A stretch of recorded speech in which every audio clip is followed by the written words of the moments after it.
Playing college sport in the US is such a big deal, and for college soccer it isn't any different. The US college system is a multi-million-dollar industry. You're going to be training and playing in some of the best facilities the world has to offer, with games being played on ESPN, etc. How the year works as an American collegiate athlete. Your year is split into 2 separate semesters, August until December.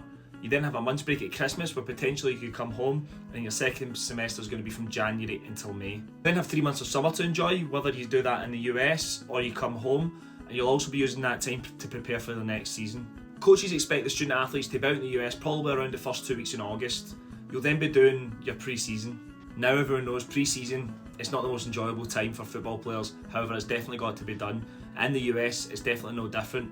Personally, I found the pre-season the toughest pre-season I'd ever done, simply because the amount of training we were doing per day, plus the humidity and the temperatures that were out there. Pre-season will probably last around 2 to 3 weeks, and then your classes will start end of August, start of September, and that's really when the hard work begins.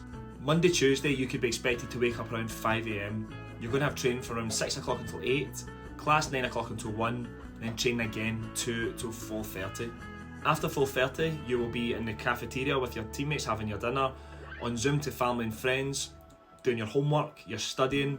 If there was any time after that, you could go to the gym if you felt up for it, and you'll also have some downtime as well. You're going to be going to bed at a reasonable time also, because again you're up early the next morning. Wednesday and Thursday is the same, except there's no morning practice, so you are a little bit of a lie-in. Friday, again, you're going to have classes in the morning and early afternoon, with the main difference on a Friday, there's a game at night, which will be around 5 PM or around 7 PM local time. That's just your home games as well, so every second week you're actually going to be travelling with the team. The way the conference works, which is essentially the league, is you play each other once and then the league basically splits into 2. So for example, if there were 16 teams in your conference, the league would split after everyone had played each other. What this means is you go into playoffs.